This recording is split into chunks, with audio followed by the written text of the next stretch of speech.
إن الحمد لله نحمده ونستعينه ونستغفره ونعوذ بالله من شرور أنفسنا ومن سيئات أعمالنا من يهده الله فلا مضل له ومن يضلل فلا هادي له أشهد أن لا إله إلا الله وحده لا شريك له وأشهد أن محمدا عبده ورسوله يا أيها الذين آمنوا اتقوا الله حق تقاته ولا تموتن إلا وأنتم مسلمون يا أيها الناس اتقوا ربكم الذي خلقكم من نفس واحدة وخلق منها زوجها وبث منهما رجالا كثيرا ونساء واتقوا الله الذي تساءلون به والأرحام إن الله كان عليكم رقيبا يا أيها الذين آمنوا اتقوا الله وقولوا قولا سديدا يصلح لكم أعمالكم ويغفر لكم ذنوبكم ومن يطع الله ورسوله فقد فاز فوزا عظيما أما بعد فإن أصدق الحديث كتاب الله وخير الهدي هدي محمد صلى الله عليه وسلم وشر الأمور محدثاتها وكل محدثة بدعة وكل بدعة ضلالة وكل ضلالة في النار. Ikhwati fillah, barakallahu fikum. Pembahasan kita masih tentang memahami takdir. Orang-orang yang memahami takdir, maka ia akan mengerti tentang hikmah yang telah Allah tetapkan. Dan kehidupan ini penuh dengan hikmah.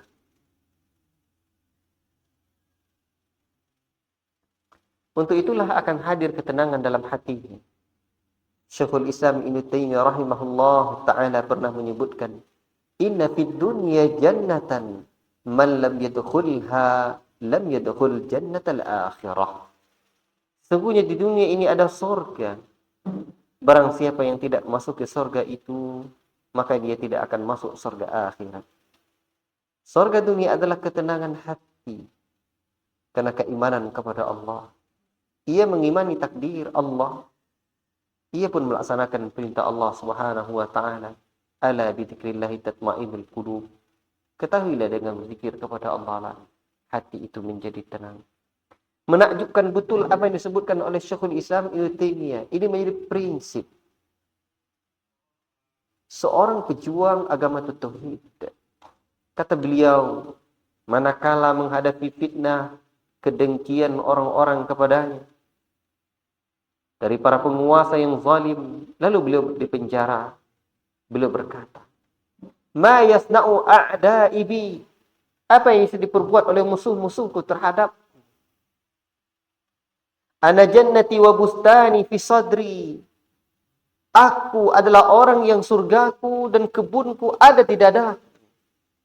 Taman yang indah itu ada di dadaku. Surga itu ada di dadaku.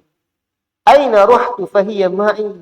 Di mana saja aku pergi, maka surga itu, kebun indah itu bersamaku. Fahiya ma'i. La tufarikuni. Tidak berpisah dariku. Ajib. Aina ruhtu fahiya ma'i la tufarikuni. Allahu Akbar. Ana habsi khalwah. Aku pun di penjara, atau bagiku penjara itu adalah menyendiri untuk beribadah kepada Allah. Wa qatli syahadatun, dan jika aku mati adalah syahid untukku. Wa ikhraji min baladi siyahah, dan jika aku diusir dari negeriku, maka ia merupakan tamasya. Ajib. Dan dalam lafaz lain disebutkan bahwa jika mereka membakar kitabku, ilmu ada di dadaku. Ajib. Luar biasa. Untuk itulah ikhwan, kegembiraan hati orang-orang yang beriman dihibur Allah Subhanahu wa taala sepanjang masa dan sepanjang hayat. Saya melihat dalam hidup yang singkat ini, Orang tak memiliki iman, orang tak memiliki ilmu, orang tak beriman dengan takdir Allah, semakin tua hidupnya semakin galau dan kacau. Bagaimana tidak? Di saat badan mulai terasa sakit. Anak-anak pun sudah pergi di keluarganya masing-masing. Satu di pulau ini, yang satu lagi di pulau sana. Satu kerja ini, satu kerja itu. Tak semuanya pula yang berduit. Kesedihan demi kesedihan akan terus menghinggapi. Akan bergelayutan di pikiran orang-orang tua itu. La ilaha illallah. Padahal dia sudah dekat dengan kubur. Padahal usia-usia tua itu adalah usia-usia yang hari-harinya sebenarnya adalah usia-usia yang Masya Allah. Dia tenangnya itu bukan bersama dunia dan anak-anak, bersama yang lain lagi, tapi bersama kegembiraan hatinya, merenungi kebesaran Allah. Siapa sih yang tidak rindu kepada anaknya? Siapa sih yang tidak rindu kepada cucunya? Kita pengennya anak kita dekat kita, cucu kita dekat kita, tetapi ya ikhwan, kadang kehidupan orang-orang kalau tak berilmu itu serba sumpek, sulit, berat. Tapi kalau berilmu, coba lihat Syekhul Islam Ibnu Taimiyah rahimahullah ta'ala. Ana jannati wa bustani fi sadri. Saya dan surgaku itu ada di dadaku. Di dadaku. Kebun indah itu ada di dadaku. Allahu Akbar. Mereka dihibur dengan hiburan iman. Insyaallah.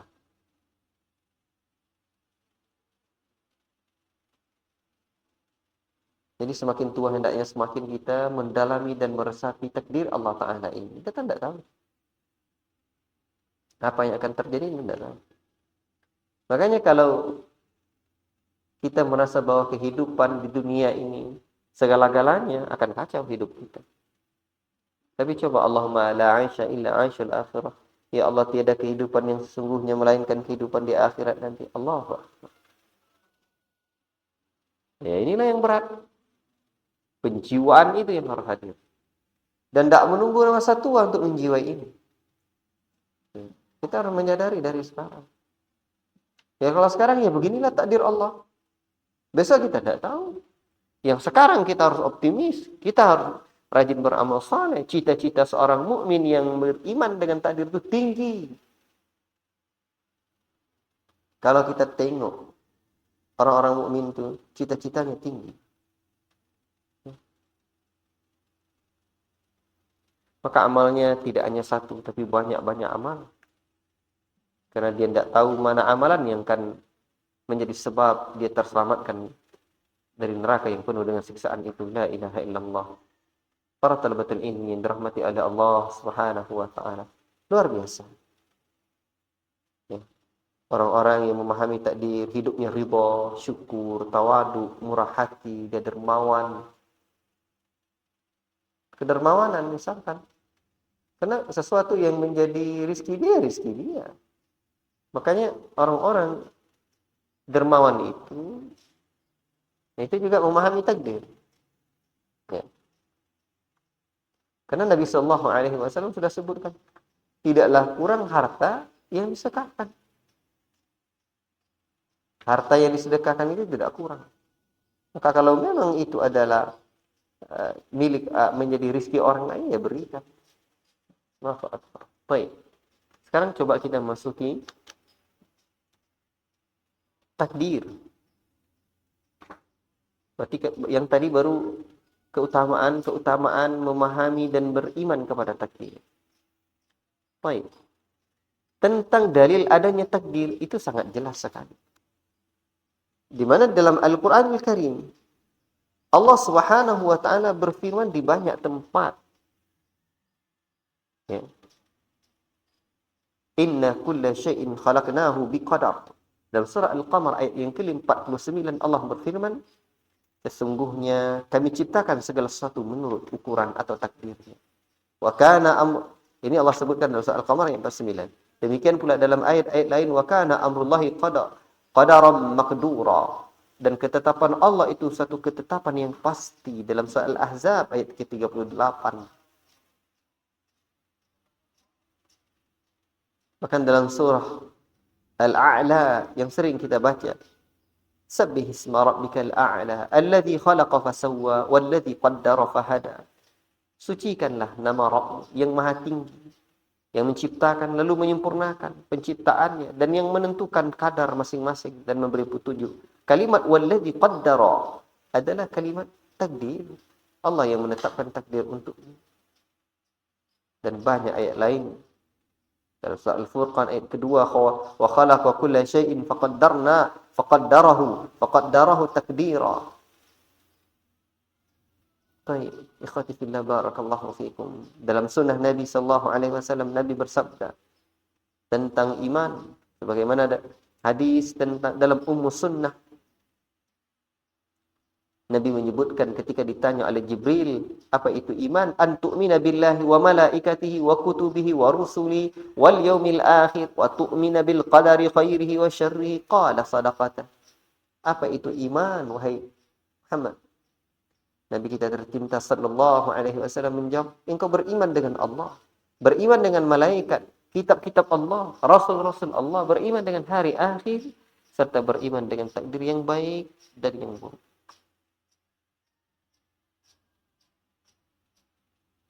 Malaikat Jibril berkata, sadaqta, benar engkau Muhammad. La ilaha illallah. Sampai dalam hadis Abdullah dari Jabir bin Abdullah radhiyallahu anhu, ia berkata, Rasul bersabda, la yu'minu 'abdun hatta yu'mina bil qadari khairihi wa syarrihi hatta ya'lama anna ma asabahu lam yakun liyukhti'ahu wa anna ma akhta'ahu lam yakun liyusibahu. Ajib. Tidak sempurna iman seorang hamba sampai dia beriman kepada takdir yang baik dan maupun yang buruknya, sampai dia mengetahui bahwa apa yang menimpanya tidak mungkin akan meleset darinya, dan sesuatu yang tidak ditetapkan atasnya tidak akan mungkin menimpanya. La ilaha illallah. Kita sadar itu. Terjadi hal begini, inilah takdir Allah. Terjadi begitu, inilah takdir Allah. Hidup kita hanyalah berjuang, hidup kita hanyalah berikhtiar, hidup kita hanyalah berbuat. Allah suruh ya kita suruh. Itu pula takdirnya. Takdirnya kita disuruh Allah berjuang, ya berjuang. Berbuat. Adapun yang terjadi selanjutnya kita tidak tahu, tapi jelas Rasul sudah sebutkan fakullun muyassar wa kullu muyassarun lima khuliqa lahu. Setiap orang, segala sesuatu itu dimudahkan oleh Allah sesuai dengan apa yang diciptakan untuknya. La ilaha illallah. Makanya orang-orang yang mengingkari takdir Allah tidak terima di hari akhirat kelak.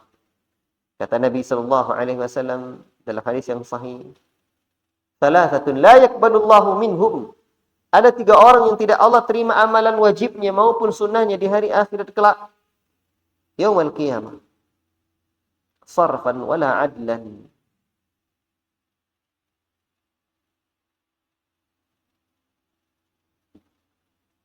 Akun wa mannanun wa mukadzibun bil qadar. Kata Nabi sallallahu alaihi wasallam, pertama adalah orang-orang yang durhaka kepada orang tua. Yang kedua, orang-orang yang mengungkit-ungkit pemberian. Yang ketiga, orang-orang yang mendustakan takdir. Orang-orang yang mendustakan takdir, mukadzibun bil qadar, ini bahaya. Amal Allah tidak terima. Itu dalil-dalil dari Quran, dari hadis Nabi sallallahu alaihi wasallam dan para ulama kita juga telah menyebutkan tentang adanya takdir. Cobalah kita dengar bagaimana athar para sahabat dan tabi'in.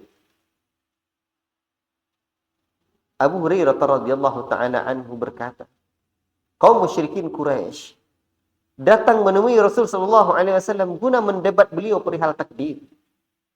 Lalu diturunkanlah ayat, yauma yushabuna fin nari ala wujuhihim dhuqu massa saqar. Inna kulla syai'in khalaqnahu biqadar. Pada hari ketika mereka diseret ke neraka, pada wajahnya dikatakan kepada mereka, rasakanlah sentuhan api neraka. Sungguh kami menciptakan segala sesuatu menurut ukuran. Al-Imam Muslim menyebutkan satu riwayat di mana Taus rahimahullah taala yang wafat tahun 106 Hijriyah, adraktu nasan min ashabi Rasulullah sallallahu alaihi wasallam. Aku bertemu dengan sahabat-sahabat Nabi sallallahu alaihi wasallam dan mereka menyatakan yaquluna kullu syai'in biqadar, segala sesuatu sudah ditakdirkan. Sampai-sampai Taus pernah mendengar Abdullah bin Umar menyebutkan radhiyallahu ta'ala anhuma, kullu syai'in biqadar, segala sesuatu ada takdirnya, hatta al-ajzi wal kaisi, sampai orang yang lemah dan orang yang memiliki kekuatan, kelemahan dan kekuatan, itu ada takdir Allah. Awil kaisi wal ajzi, kekuatan dan kelemahan ditakdirkan oleh Allah Subhanahu wa taala. Bahkan ada pernyataan Abdullah bin Abbas yang luar biasa. Kullu syai'in biqadar hatta wad'aka yadaka 'ala khaddika. Segala sesuatu telah ditakdirkan sampai-sampai kata Abdullah bin Abbas, engkau meletakkan tanganmu di pipimu juga sudah ditakdirkan oleh Allah. Antum melamun-lamun letakkan tangan. Terbayang mak di rumah. Teringat anak-anak entah di mana. Atau apa? Terbayang calon istri belum nampak sinyalnya. Atau calon suami belum entah lahir dan tak. Antum letakkan tangan di pipi. Antum letakkan tangan di pipi. Itu sudah ditakdirkan oleh Allah Subhanahu wa taala. Faham tu? La ilaha illallah. Makanya dahulu Al-Hasan Al-Basri rahimahullah taala menyebutkan, man kadzdzaba bil qadari faqad kafara bil Islam. Barang siapa yang mendustakan takdir, maka sungguh dia telah mendustakan agama al-Islam. La ilaha illallah.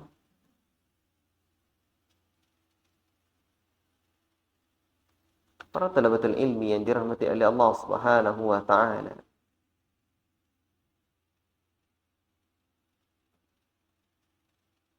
Ada orang yang bertanya, Ustaz,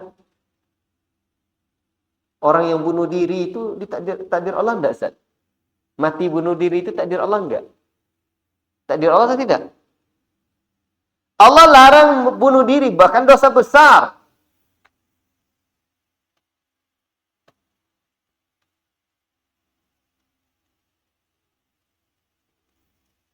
Sebentar, ini ada anak Ahmad ini bilang, tolong matikan lampu jalan itu.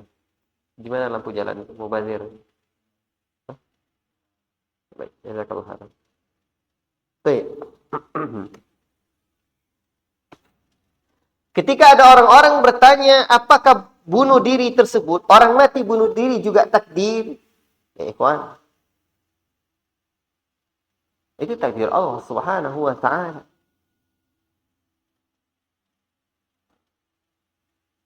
Dahulu Mutarrif bin Abdullah wafat tahun 95 Hijriah pernah berkata, "Laisa li ahadin an yas'ada fayulki nafsahu min syahikin."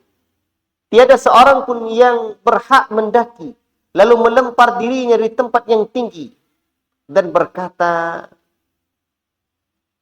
"Wa yaqul qaddara li rabbi." Rabbku telah menetapkan hal ini untukku.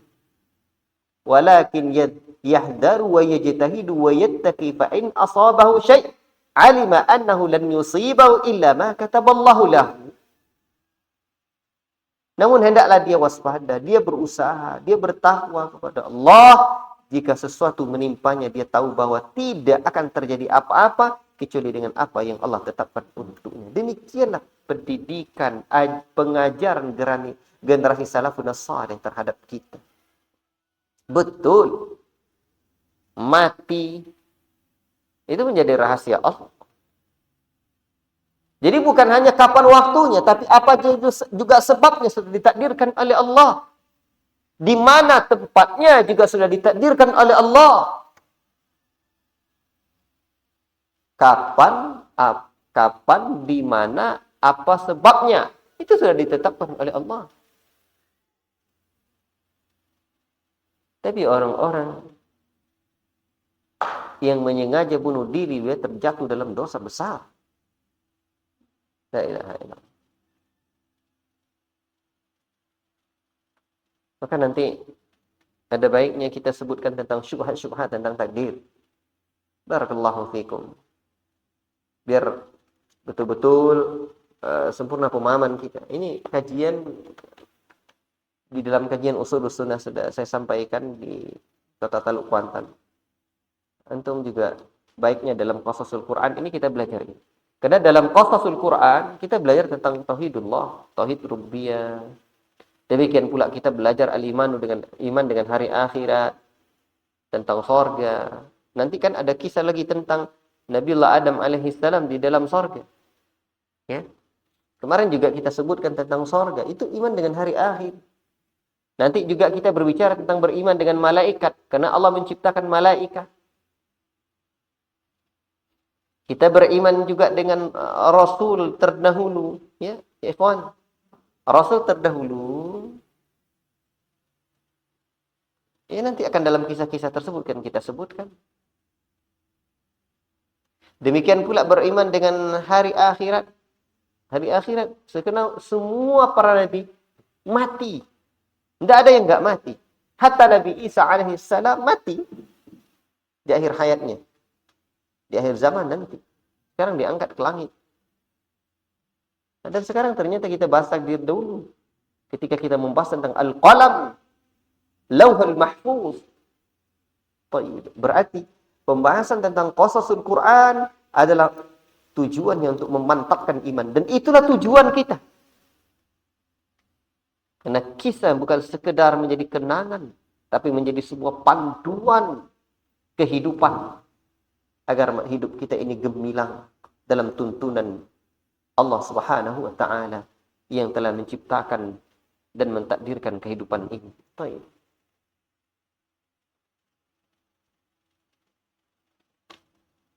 Ikhwati fillah barakallahu fikum. Sekarang apa itu definisi takdir? Takdir secara bahasa seperti qadartu syai'a, artinya adalah aku mengukur sesuatu. Berarti demikian juga secara bahasa al-qadar bisa berarti ketetapan, keputusan atau jumlah sesuatu.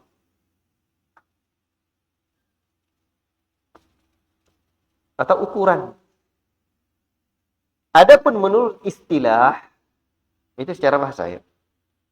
Adapun menurut istilah, ketentuan Allah yang berlaku. Ketentuan Allah yang berlaku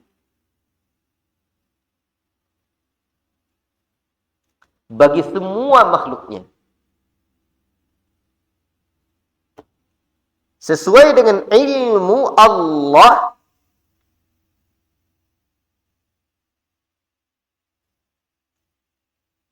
yang telah terdahulu dan dikehendaki oleh hikmahnya.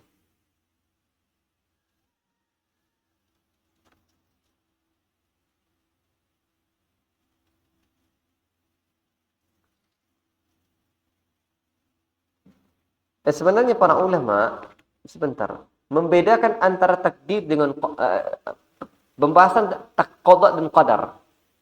Ya. Menyebutkan qada dan qadar. Ini yang kita bahas belum takdir tapi qadar. Baik. Jadi maksud qadar yang dari tadi saya sebutkan definisi ini, qadar. Tulis dulu qadar. Atau juga secara istilah ini ada nih ciri-ciri tidak naik kelas. Duduk depan nih. Jangan buat kayak gitu. Kamu juga nampaknya beda sih di depan. Biar nggak ngantuk kamu cari pena, cari buku. Silakan. Cari pena, cari buku. Nah itu juga. Nah, baik. Atau definisi takdir secara istilah, ketetapan yang didasarkan ilmu Allah. Ketetapan yang didasarkan ilmu Allah dan ditulis oleh al-qalam, oleh pena.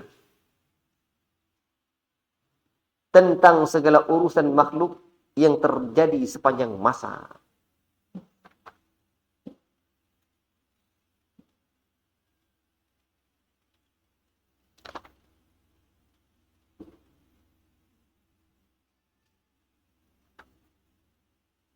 Sekarang coba qada dulu. Apa itu qada? Al-qada. Secara bahasa berarti memisahkan atau memutuskan.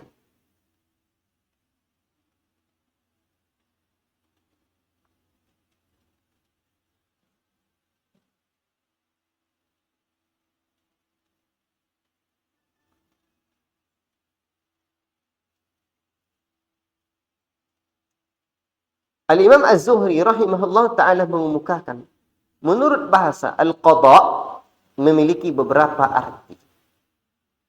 Al-qadha memiliki beberapa arti yang bermuara pada makna selesai dan sempurnanya sesuatu. Yang bermuara pada makna selesai dan sempurnanya sesuatu. Makna ini mencakup setiap perkara yang telah dikerjakan dengan sempurna, atau telah dirampungkan, atau telah dilaksanakan, atau telah diketahui, dan seterusnya. Hubungan antara qada dan qadar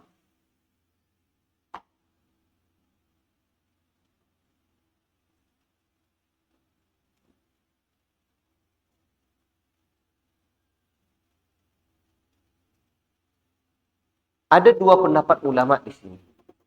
Hubungan antara qada dan qadar. Pendapat yang pertama menyatakan bahwa al-qada berarti ilmu terdahulu yang dengannya Allah Azza wa Jalla menetapkan sesuatu sejak zaman azali.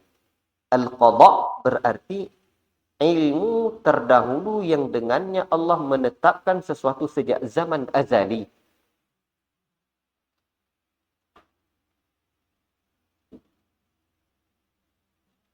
Sedangkan al-qadar berarti terjadinya sesuatu atau ciptaannya.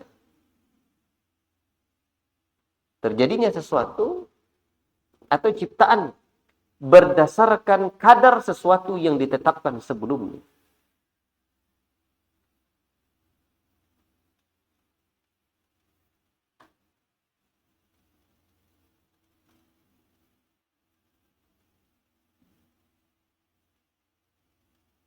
Ada lagi pendapat yang kedua. Al-qadar berarti keputusan terdahulu. Sedangkan al-qada berarti ciptaan. Ini kebalikan dari pendapat yang pertama.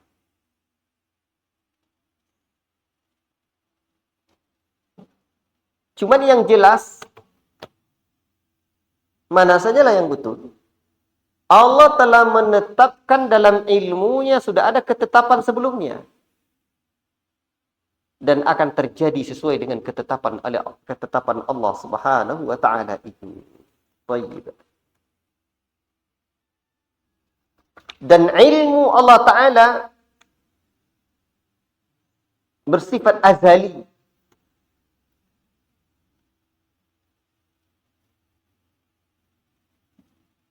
Serta segala sesuatu ini berdasarkan ilmunya Allah taala terjadinya. Azali itu terdahulu, yakni ya tidak baru. Baik.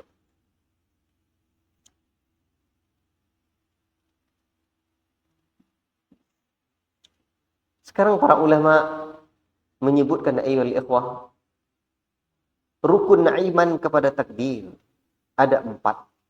Rukun iman kepada takdir ada 4.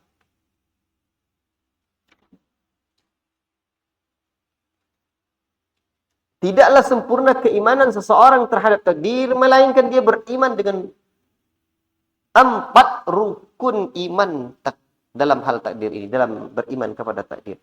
Yang pertama, meyakini ilmu Allah Subhanahu wa ta'ala.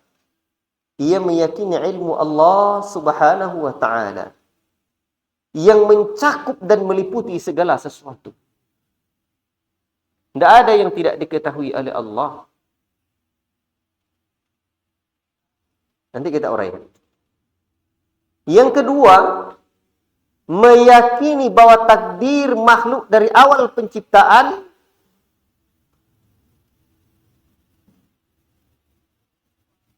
sampai manusia masuk surga dan masuk neraka sudah ditulis di Lauhul Mahfuz. Jadi yang pertama itu al-ilmu namanya. Yang kedua al-kitabah. Yang pertama meyakini ilmu Allah mencakup segala sesuatu ini. Yang kedua meyakini bahwa takdir makhluk dari awal penciptaan sampai mana yang masuk surga dan mana masuk neraka sudah ditulis dalam Lauhul Mahfuz, ditulis oleh makhluk Allah yang bernama Al-Qalam. Apa namanya makhluk Allah itu? Al-Qalam. Baik. Yang ketiga,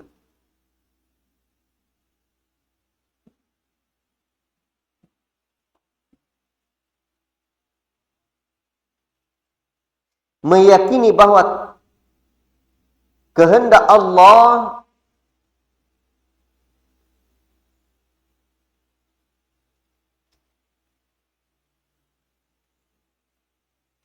pasti terlaksana. Meyakini kehendak Allah pasti terlaksana.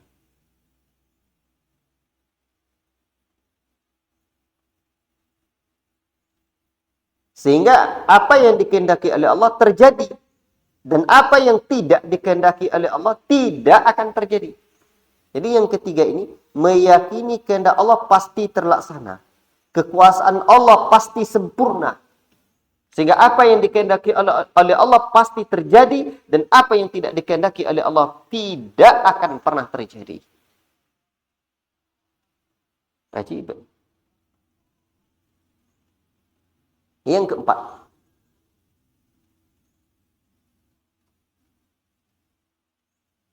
meyakini bahwa Allah yang menciptakan seluruh makhluknya. Allah yang menciptakan segala sesuatu yang terjadi di alam ini. Allah yang menciptakan makhluknya dan segala sesuatu yang terjadi di alam ini. Tanpa ada sekutu dalam penciptaan ini. Tidak ada sekutu Allah dalam penciptaan ini. Sebutkan dari 1 sampai 4. Kamu. Hanif, sebutkan dari 1 sampai 4 tadi. 1. Kamu pinjam buku dia. Kamu ya bisa enggak?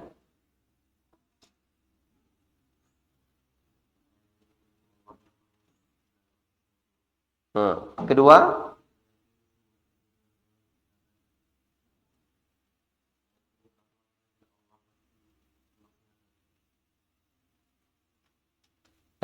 perhatikan.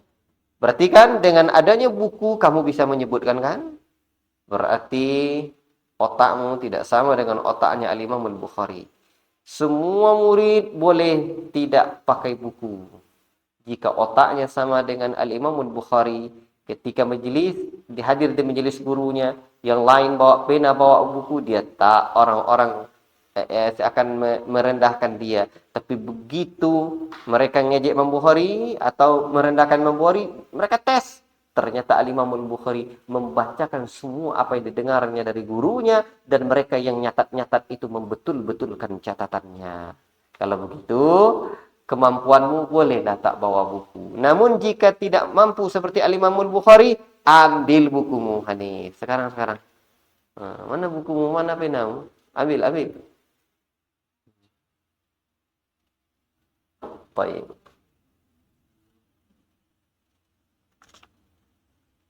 Dah, sekarang kita uraikan.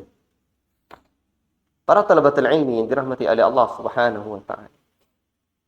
Kita harus meyakini bahwa ilmu Allah meliputi segala sesuatu.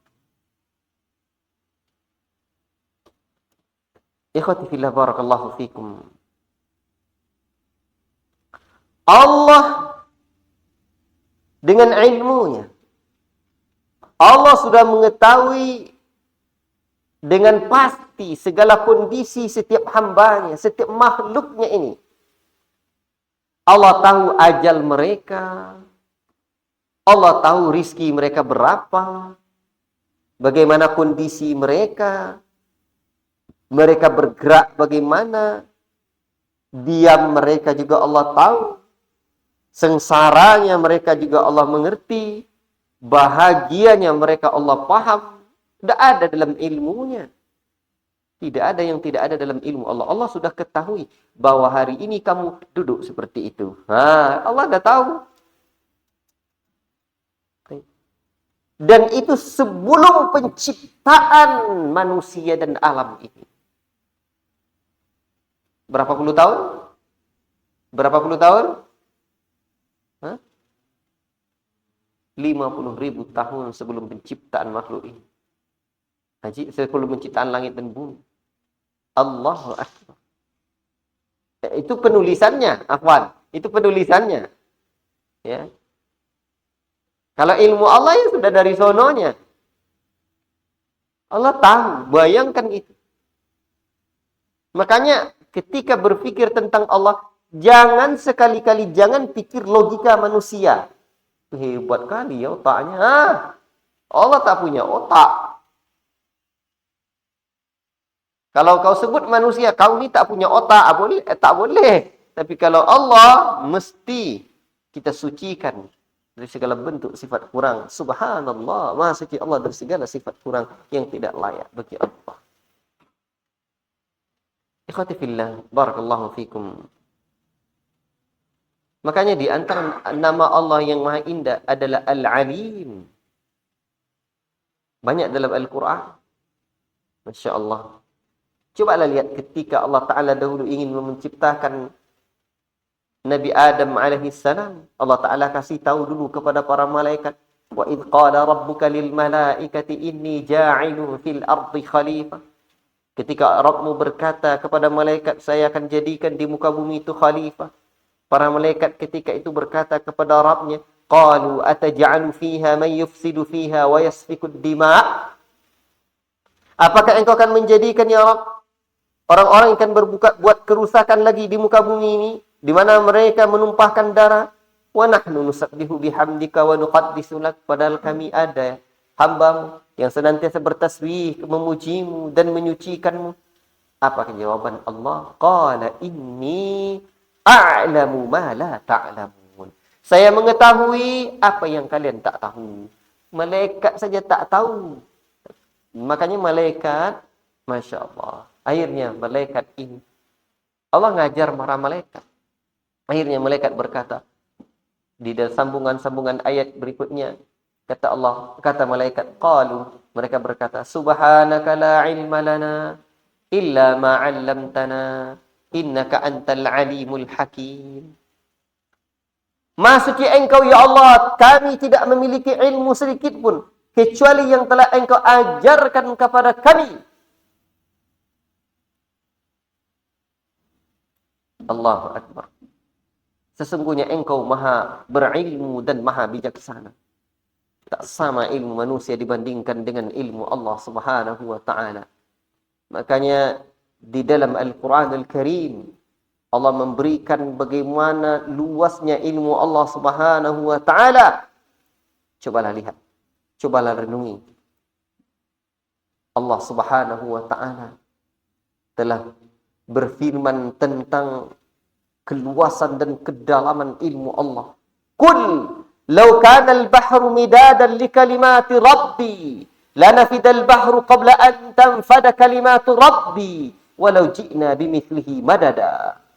Dalam surah Al-Kahfi ayat 109 Allah menyebutkan, katakanlah Muhammad, sekiranya lautan menjadi tinta untuk menuliskan kalimat-kalimat Rabbku, lanafidal bahru, pastilah semua air di lautan itu habis untuk dijadikan tinta. Qabla an tanfada kalimatu rabbi, meskipun apa? Belum habis kalimat Rabb itu. Walau ji'na bimithlihi madada, meskipun kami datangkan tambahannya sebanyak itu pula. La ilaha illallah. Ditambah lagi, berapa air lautan ini banyaknya? Di dunia ini mana banyak lautan dari daratan mana yang lebih banyak? Banyak lautan. Takkan bisa cukup untuk menuliskan apa? Kalimat Rabb ini. La ilaha illallah. Para talabatul ilmi yang dirahmati oleh Allah Subhanahu wa ta'ala. Ya ikhwan, kita memang tidak punya apa-apa. Bahkan antum coba lihat. lebih menakjubkan.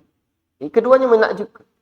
Menakjubkan juga firman Allah Subhanahu wa taala dalam surah Luqman ayat yang ke-27. Apa kata Allah?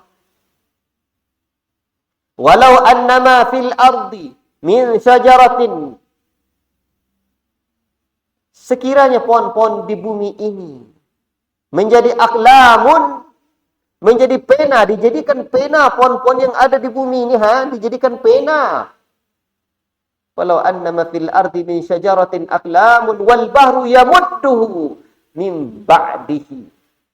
Sekiranya pohon-pohon di bumi ini menjadi pena dan lautan menjadi tinta, bahkan ditambah lagi yamudduhu min ba'dihi sab'atu abhurin, ditambah lagi 7 lautan sesudahnya, ma nafidat kalimatullahi, niscaya tidak akan habis-habis dituliskan kalimat Allah Ta'ala itu. Innallaha azizun hakim. Sesungguhnya Allah Maha perkasa lagi Maha bijaksana. Ajib. Tumbuh-tumbuhan dijadikan pena. Lautan bahkan ditambah 7 laut lagi yang luas. Untuk menuliskan kalimat Rabb. Takkan pernah bisa tertuliskan kalimat Rabb itu. La ilaha illallah. La ilaha illallah.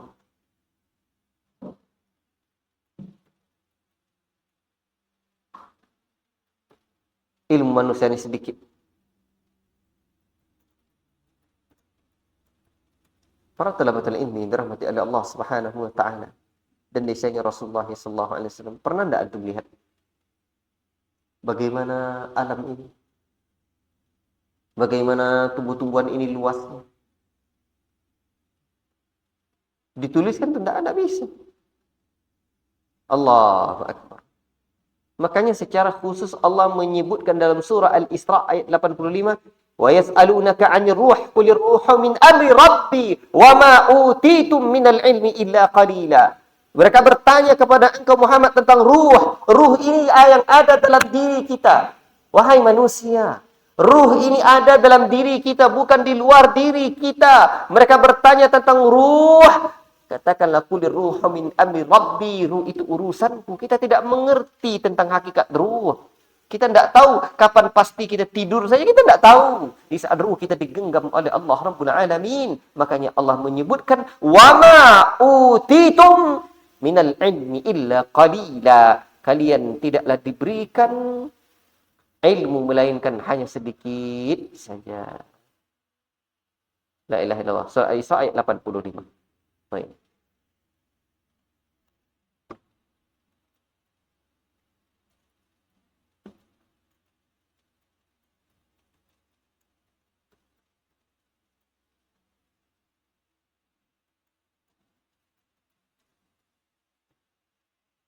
La ilaha illallah.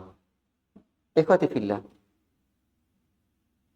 Kalau mau tahu bagaimana Allah telah memberikan tarbiyah imaniyah kepada kita. Masya Allah. Lihatlah bagaimana dalam kisahnya siapa? Dalam kisahnya Khadir alaihissalam bersama Musa alaihissalam. Masya Allah. Menakjubkan. Ilmunya manusia ini bagaikan apa? Hanya seperti jarum yang dicelupkan ke dalam air laut. Jarum dicelupkan ke air laut. La ilaha illallah.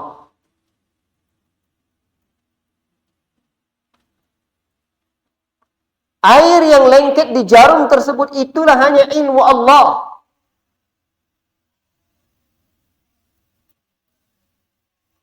Adapun ilmu yang ada di lautan tersebut itulah ilmu Allah. La ilaha illallah.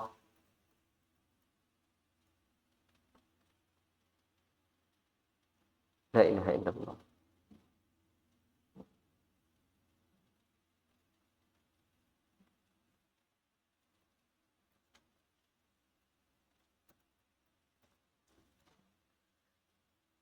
Nabi sallallahu alaihi wasallam berkata, ma ilmuka wa ilmu man qablakum wa man ba'dakum illa kama akhadat hadhihi al-ibratu min al-bahri idza udkhilat fihi.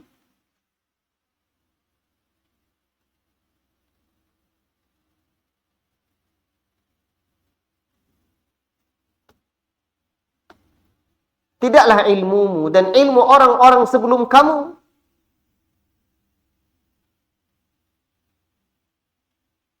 tidaklah sebanding kecuali seperti apa yang diambil oleh jarum ini dari laut ketika dimasukkan ke dalam air. Sebentar, ini ada lafaz lain tentang hadis ini.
Baik, nanti insyaallah taala kita sebutkan dengan tentang kisahnya Khadir dan Musa alaihi salam. Ini menarik dalam kisah Al-Qur'an. Di situ saya lupa teks riwayat itu. Yang jelas Khadir alaihi salam menyebutkan kepada Musa alaihi salam tentang ilmu. Ya.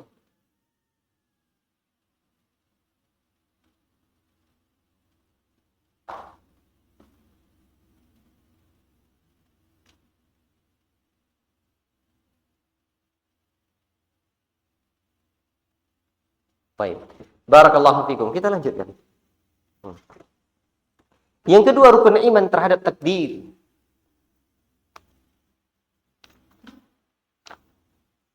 Adalah beriman dengan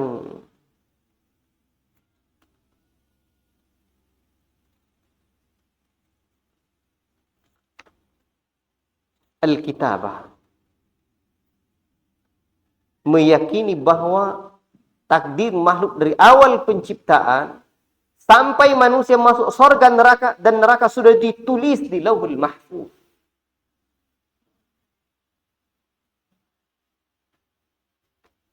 Allah Ta'ala berfirman di dalam Al-Quran Al-Karim, Alam ta'lam anna Allah ya'lamu ma fis sama'i wal ard inna dzalika fi kitab. Tidakkah engkau tahu bahwa Allah mengetahui apa yang ada di langit dan di bumi? Sungguh yang demikian itu sudah terdapat dalam sebuah kitab di Lauhul Mahfuz.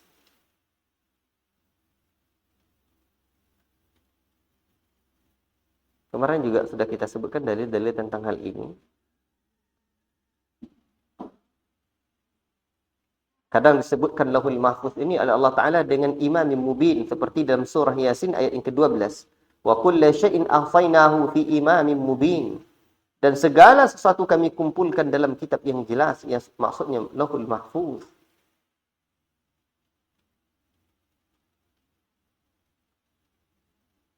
Allah juga menyebutkan tentang Lauhul Mahfuz dalam surah Al-Buruj. Bal huwa Qur'anun Majid fi Lauhil Mahfuz. Baik. Adapun dalil dari As-Sunnah dari Abdullah bin Amr bin As, beliau berkata, aku mendengar Rasulullah SAW bersabda, kataballahu maqadir al-khalaiq qabla an yakhluqa as-samawati wal arda bi 50,000 sana, qala wa 'arshuhu 'ala al-ma'. Ini dah sering kita sebutkan. Allah menetapkan takdir setiap makhluk sejak 50,000 tahun sebelum menciptakan langit dan bumi.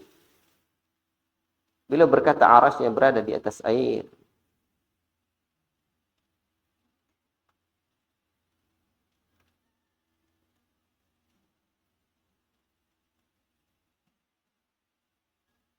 Sekarang coba kita renung. Bagaimana kekuasaan Allah Subhanahu wa taala. Ketika seorang arsitek membuat sebuah bangunan, itu dituliskannya dulu dalam rancangannya, RAB-nya. Sudah disebutkan, ini bentuknya nanti seperti ini. Tapi rencana anggaran bangunan itu, rencana atau rancangan, itu seringkali meleset anggaran dananya. Karena memang ada penambahan atau kenaikan harga barang. Barang jadi naik. Dan itu arsitek tidak akan tahu di apa yang terjadi setelah dia buat. Tidak tahu. Dan arsitek tidak bisa membuat bangunan itu. Ada pula orangnya yang bisa. Allah Subhanahu wa taala pertama tidak butuh kepada perancangan. Cuman Allah membuat agar menjadi tugasnya al-qalam. Ada tugasnya al-qalam. Luar biasa. Dan Allah tahu semuanya. Allah yang apa? Sudah merencanakan. Kalau rencana Allah betul. Tapi bukan panduannya kitab yang tertulis di Lauhul Mahfuz. Tidak. Itu perbedaannya. Kalau arsitek, mereka jadi panduannya kitab itu. Buku apa? Karya arsitek itu. Apa yang sudah mereka tulis itu. Ini Allah tidak. Allah yang merencanakan, Allah yang menciptakan, Allah yang mengawasi, Allah yang memiliki semua yang terjadi. Termasuk kamu tidak pakai peci saat ini dan saya suruh kamu pakai peci. Nah, itu juga takdir Allah. Sudah ada dalam ilmu Allah. Baik. Tidak ada satu pun, tidak ada. Tidak ada. Sampai tangan tadi, kata saya, di antara salaf menyebutkan, tangan kita diletakkan di pipi. Allahu Akbar. Sudah tertulis itu. Kamu lagi belajar sedang kantuk, sudah tertulis. Ajib. Hebat enggak Al-Qalam itu? Al-Qalam itu hebat juga kan? Itu makhluk Allah yang luar biasa. Si fulan dan sin fulana, allan dan allana, nanti tanggal sekian, tanggal berapa? Dia nikah misalkan. Sudah tertulis. Saat dia nikah itu, tiba-tiba si fulan dan si allana tiba-tiba jumpa, kecantol, jadi akhirnya berjodoh pula. 1 bulan setelahnya, misal, itu juga sudah Allah tetapkan. Allahu Akbar. Dan sudah tertulis. Allahu Akbar. Sedetil-detilnya. Tidak ada. Itu yang paling menakjubkan ini. Tidak ada seorang yang mengetahui apa yang akan terjadi. Dibuatnya anggaran-anggaran dana, tukang yang ngerjakan dia tidak tahu. Tukang nanti selamat kerja atau tidak, dia juga tidak tahu. Yang ketiga, rukun iman terhadap takdir. Meyakini kehendak Allah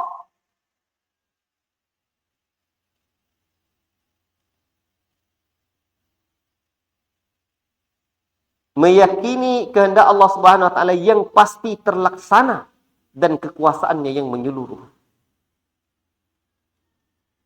Allah sebutkan dalam surah At-Takwir, wa ma tasha'una illa ayyasha Allahu rabbul alamin. Dan kamu tidak dapat mengkehendaki atau menempuh jalan itu kecuali apabila dikehendaki oleh Allah Rabbul Alamin.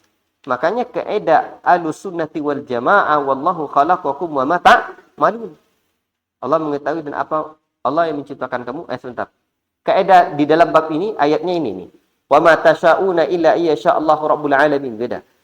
Tidaklah apa yang kamu kehendaki melainkan kehendak Allah.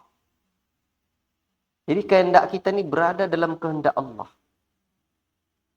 Dan Allah kalau sudah berkehendak, innama amruhu idza arada syai'an ayyakula lahu kun fayakun. Dalam surah Yasin ayat 82, Allah menyebutkan sesungguhnya urusannya apabila dia mengkehendaki sesuatu, dia berkata, jadilah, maka jadilah segala sesuatu tersebut. Allahu Akbar. Namun walaupun seperti itu, kita tidak boleh juga berkata, Allahumma firli in syi'ta, Allahumma arhamni in syi'ta. Tidak boleh. Ya Allah, ampuni aku, ya Allah, jika kamu berkehendak. Ampuni aku, ya Allah, sayangi aku jika engkau berkehendak. Tak boleh. Nabi sendiri sebut, la yaqulanna ahadukum Allahumma firli in syi'ta. Jangan salah seorang kalian berkata, ya Allah, ampuni aku jika engkau berkehendak. Sayangi aku jika engkau berhendak. Liya'zimil mas'alata fa'innahu la mukriha lahu. Di sini Ahlussunnah. Hendaklah dia betul-betul berkeinginan kuat dalam permohonannya itu. Karena sesungguhnya Allah tidak ada sesuatu pun yang memaksanya untuk berbuat sesuatu. Tidak boleh.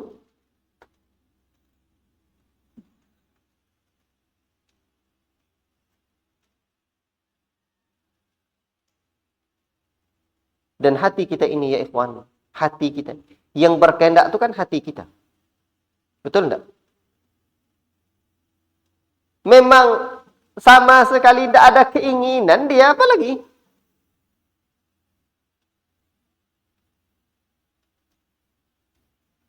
Ada dulu paman saya. Terkenal lah di sini. Di kampung saya itu. Disuruh gurunya ke depan. Taruhlah namanya Ahmad. Tapi dia namanya bukan Ahmad. Ahmad, maju ke depan, kata gurunya. Kalian tahu tak apa jawaban dia? Pek tak yo apa kayaknya. Apa senesian itu? Saya tidak mau, terus mau apa? Bahasa kampungnya lebih dalam dari itu. Pek tak yo awak. Iya, saya memang nggak mau. Wakal. Wakal itu nak ngapu kan? Apa yang ingin dibuat orang lagi? Tidak bisa dipaksa-paksa dia. Nah, itulah. Jadi, orang kalau hatinya memang tak mau, no gimana lagi? Namun hati manusia ini, coba bayangkan. Inna quluba bani Adam kullaha baina isba'aini min asabi'ir rahman. Sesungguhnya hati anak keturunan Adam ni, baik laki-laki, perempuan, lajang, janda dan duda, besar, kecil, tua dan muda, semuanya ada di antara dua jari, di antara jari-jari Allah yang Maha Pengasih. Kaqalbin wahidin, seperti satu hati. Yusarrifu haitsu yasha. Allah membolak-balikkannya menurut yang Ia kehendaki. Dari awalnya tak mau, akhirnya jadi mau. Allah yang membolak-balikkan hati. Berarti kalau begitu, pantang mundur, maju terus. Karena Allah yang punya ketetapan. Dan kita tidak tahu bagaimana kehendak Allah setelahnya. La ilaha illallah. Baik. Faham tu? Memang hati kita berkehendak. Ini nih, inginkan. Memang hati kita berkehendak. Ada kehendak hati. Betul enggak? Terasa enggak kalian ada kehendak hati? Betul kan? Ada kehendak hati. Hendak mau pergi belajar dia. Hendak mau balik kampung dia. Hendak dia mau pergi kemana-mana. Tapi di sebalik itu, wa ma tasyauna illa ayyasha'allahu rabbul alamin. Tidaklah kamu bisa berkehendak kecuali apa yang dikehendaki oleh Allah Rabbul Alamin. Baik. Dan ternyata di dalam hadis yang tadi nampak kita, ternyata memang hati kita yang berkehendak. Namun hati kita di antara jari jemari Ar-Rahman, yusarrifuhu haitsu yasha'. Allah membolak-balikkan, memaling-malingkan sebagaimana yang ia kehendaki. Hati kita berkehendak, tapi yang mengendalikan hati kita Allah. Jelas tak ni? Faham tu?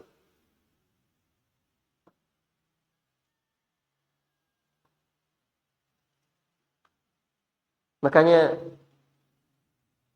Masya Allah, hidup ini kalau betul-betul berangkat dari keimanan, ada apa ya? Ada basic yang luar biasa. Ada pondasi yang menakjubkan. Wajar kata para ulama membahas tentang keimanan bagaikan membangun pondasi yang kokoh. Sekiranya bangunan tinggi tapi pondasinya tidak kokoh, akan mudah diterpah oleh angin. Roboh, runtuh ke bawah, kita tidak tahu. Baik, yang keempat.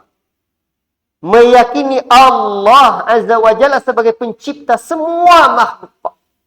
Sebagaimana firman Allah, Allahu khaliqu kulli syai'in. Allah pencipta segala sesuatu ini.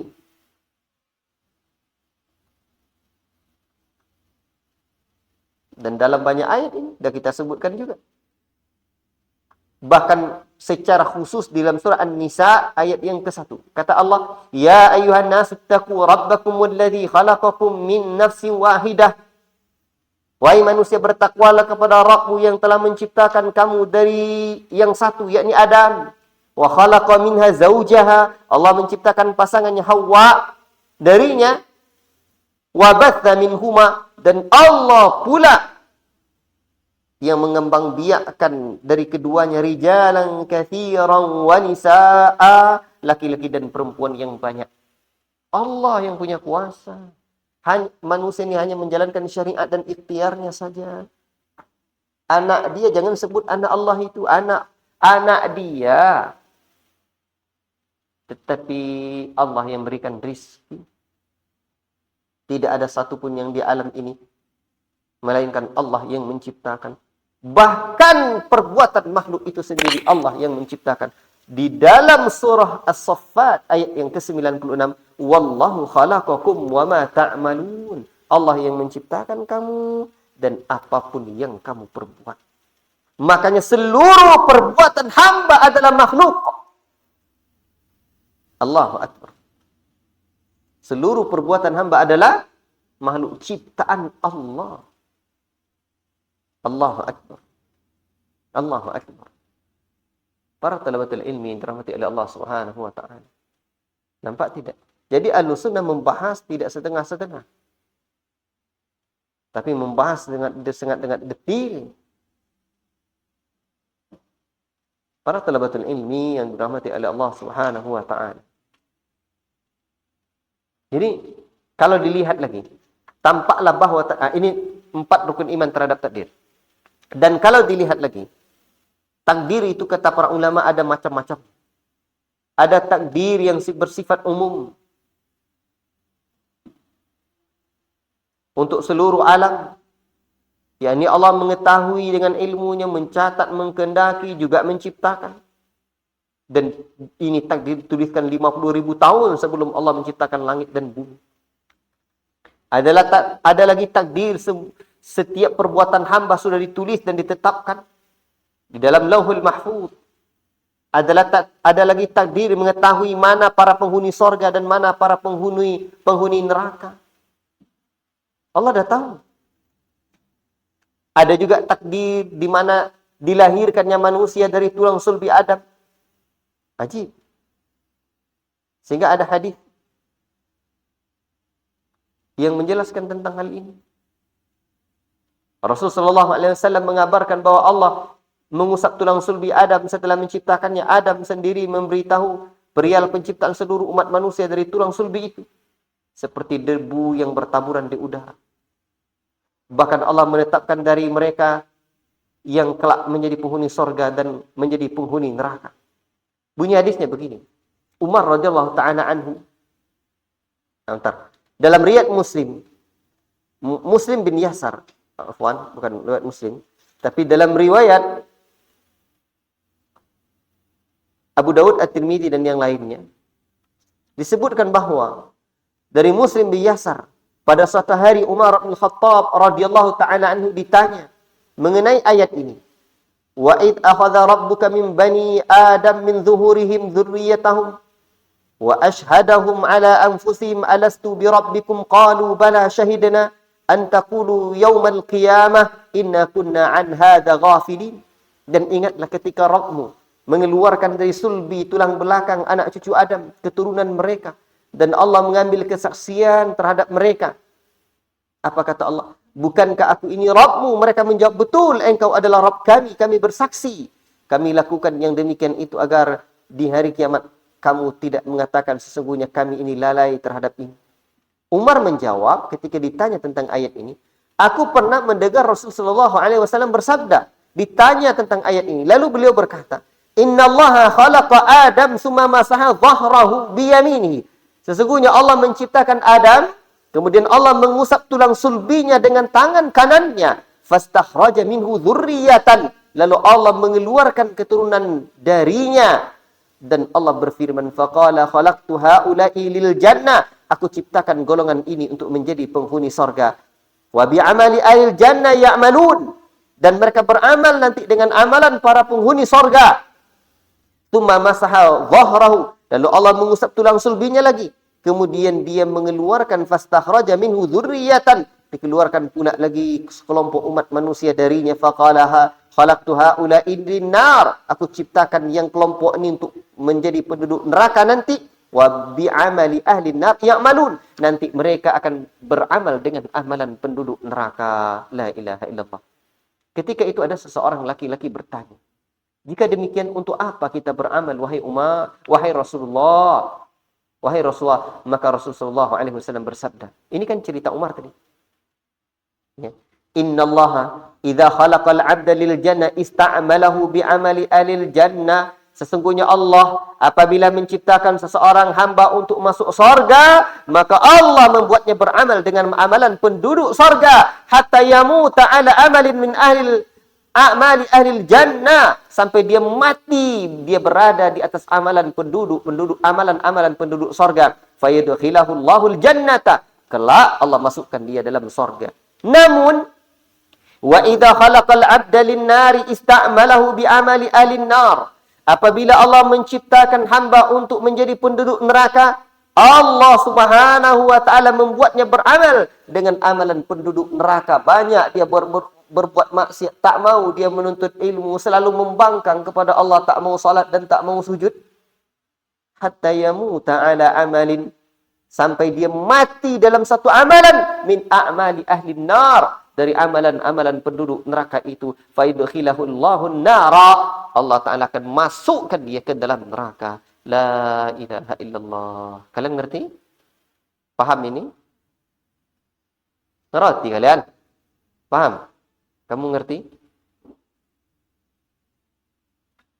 Yang ngerti dari semua, dari kelompok ini. Ngerti juga sedikit kan? Ini entah kemana-mana pikirannya. Ini juga. Itu lebih lagi. Nah, tandai calon tak naik kelas. Serius ya? Nah, kalau kayak gitu jangan naik kelas. Sama juga dengan Allah Ta'ala. Contohnya nih ya, untuk mendekatkan paham saja. Orang yang tidak naik kelas, begini modelnya nih ya. Paham tak? Jadi sudah tetapkan. Ini ciri-cirinya, nih contohnya. Jadi orang-orang penghuni neraka, contohnya ya. Terus semangat kalian lagi kan? Orang-orang penghuni neraka ciri-cirinya begini, Allah dah tetapkan. La ilaha illallah. Allahu akbar. Baik.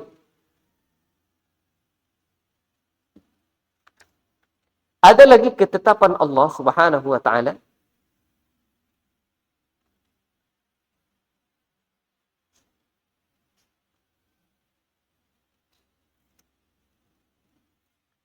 ini kan bagian atau macam-macam takdir itu dibagi-bagi oleh para ulama. Ketetapan Allah bagi penghuni surga dan neraka. Di mana suatu ketika Rasulullah SAW menemui kami. Kata Abdullah bin Amr bin As. Sambil membawa 2 kitab. Beliau bertanya, tahukah kalian 2 kitab ini kitab apa? Tidak, wahai Nabi. Kecuali engkau memberitahunya, jawab para sahabat itu. Rasulullah SAW pun mengatakan, ini kitab Rabb semesta alam. Di dalamnya tertulis nama penghuni surga. Dan juga nama orang tua dan bangsa mereka.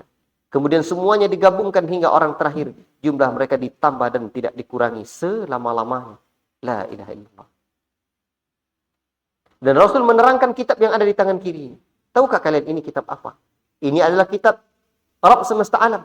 Di dalamnya tertulis nama penghuni neraka. Juga nama orang tua dan bangsa mereka. Kemudian semuanya digabungkan hingga orang terakhir. Jumlah mereka tidak bertambah dan tidak dikurangi selama-lamanya. La ilaha illallah. La ilaha illallah. Entah sebelah kanan, entah sebelah kiri lah kita itu. Kita tak tahu. Mendengar keterangan tersebut, para sahabat pun bertanya. Jika memang perkaranya telah ditetapkan demikian, ya Rasulullah, lantas untuk apa kita beramal saleh? Rasul sallallahu alaihi wasallam mendidik para sahabatnya, saddidu wa qaribu fa inna sahibal jannati yuhtamu lahu bi amali ahli jannah. Berusahalah dan bersahajalah kalian meraih kebenaran itu, karena calon penghuni sorga akan diakhiri dengan amalan-amalan para penghuni sorga hidupnya.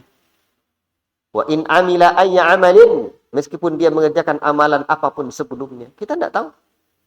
Wa inna sahiban nari yuhtamu lahu bi amali ahli nar. Penghuni-penghuni neraka ditutupnya amalannya dengan amalan neraka. Wa in amila ayya amalin, sekalipun sebelumnya dia beramal dengan amalan-amalan yang lain dari kalangan amalan-amalan penduduk surga. Makanya disinilah para ulama la ilaha illallah ya ikhwan senantiasa mengajarkan kita untuk berdoa kepada Allah. Rabbana la tuzigh qulubana ba'da idh hadaitana wa hab lana min ladunka rahmah innaka antal wahhab. Ya Allah, jangan engkau palingkan hati kami ba'da idh hadaitana, setelah ketika engkau hadaitana telah memberikan petunjuk kepada kami. Para ulama menyebutkan setelah Allah panjang masanya dia beramal soleh, Allah berikan dia petunjuk. Jangan engkau palingkan ya Allah, berubah tiba-tiba mengerjakan amalan penduduk neraka. Dia taat, dia rajin belajar, rajin beramal soleh, tiba-tiba dia beli handphone. Datanglah setan, bisikannya dalam hati, cobalah tengok-tengok dulu maksiat ni, digunakannya IG, digunakannya Facebook, ditengok-tengoknya tempat maksiat tu, rencananya coba-coba tengok, ternyata apa? Ni tengok. Wa in amila ayya amalin, sekalipun sebelumnya dia adalah seorang penuntut ilmu sejati yang rajin dan taat, saleh atau salihah, sayang dekat-dekat menjelang akhir hayatnya, dia tengok maksiat di handphonenya tu, tiba-tiba sorenya dia sakit, malamnya dia sudah mati, besok hari dia dikuburkan. La ilaha illallah. Faham tu? Demikian pula dengan orang-orang ahli surga, di mana awalnya dia berbuat maksiat begini begitu macam-macam, akhirnya apa? Allah beri dia hidayah melalui kawannya, di WA oleh kawannya. Akhirnya dia ketemuan, terus akhirnya dia bertobat, sama-sama mengaji, menangis dia dalam tobatnya. Tidak lama setelah itu dia mati. Kata Nabi sallallahu alaihi wasallam, wa in amila ayya amalin, sekalipun amalan apapun, pekerjaan apapun yang dia buat sebelumnya, tapi mati dalam amalan penduduk surga Allah telah menanti. Itulah pula preman-preman tu sok-sok dia bilang, biarlah dulu, tak apa-apa. Besok umur 40 kita tobat. Sekarang halal haram hantam saja, tidak peduli. Iyalah kalau sampai umur 40. Satu. Yang kedua, jadi maksud saya, ialah kalau sampai umur atau panjang lagi umur. Yang kedua, belum tahu juga hati kita ini mau dia lagi. Karena pengaruh maksiat itu ke hati luar biasa, membuat hati kelam, gelap, tak tampak kebenaran. Tetap terlungkup hatinya. Apabila hati itu, apabila buat maksiat satu, nukitat, apa? Ditorehkan nuktatun sauda, tinta hitam. La ilaha illallah. Allahul musta'an. La ilaha illallah. Makanya beramal saleh ini, tadi sudah saya sebutkan atau tidak ya? Kalau belum saya sebutkan nanti saya lupa. Tadi saya berkeinginan sekali menyampaikannya. Udah ya yang ketiga. Ketika kita beramal saleh, maka menjadikan kita apa? Ketika kita memahami takdir bahwa Allah Ta'ala sudah menetapkan bahwa penghuni sorga dan penghuni neraka sudah ada ketetapan, di saat itulah penuh hamparan hati kita kepada Allah Subhanahu wa Ta'ala. Kita hanya berserah diri kepada Allah. Ya Allah, saya beramal nih, ya Allah.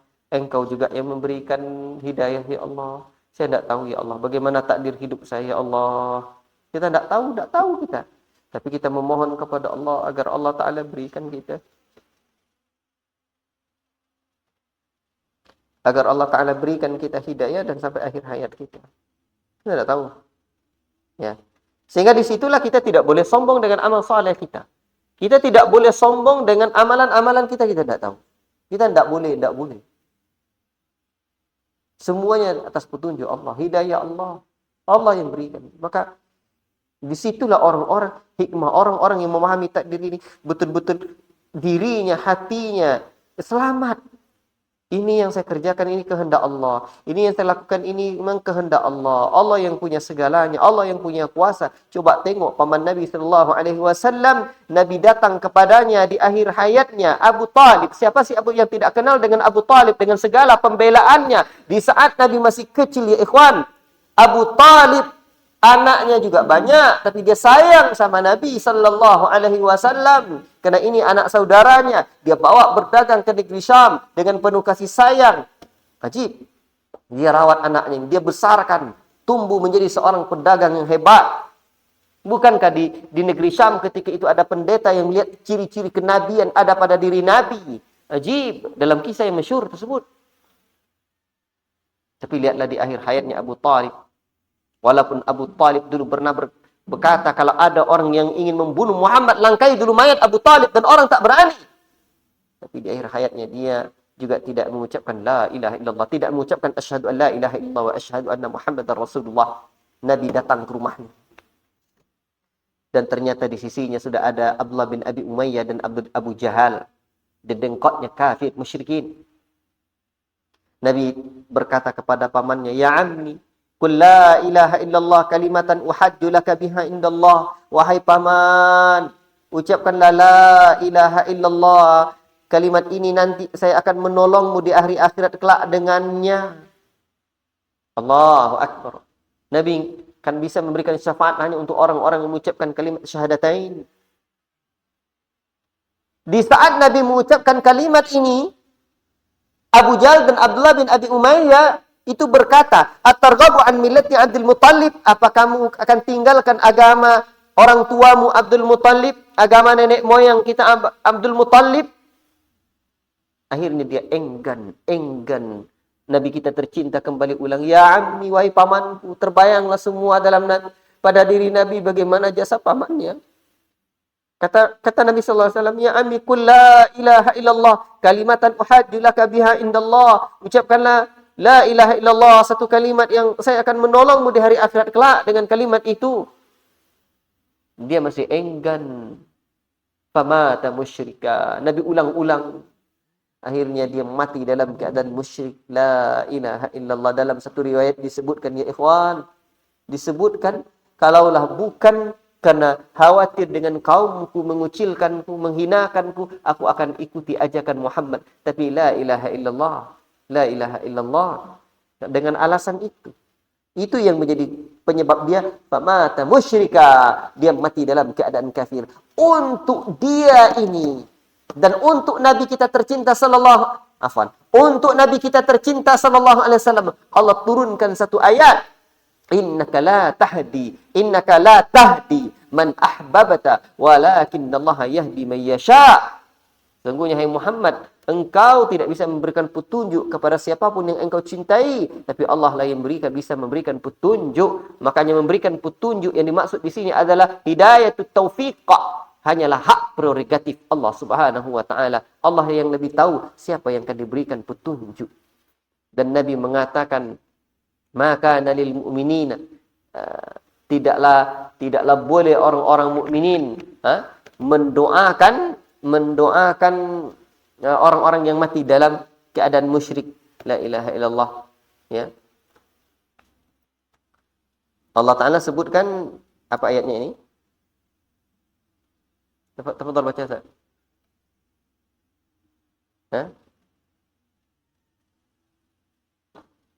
Tafadhal.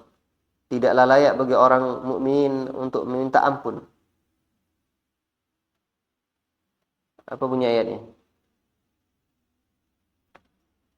Kata Allah Subhanahu wa taala,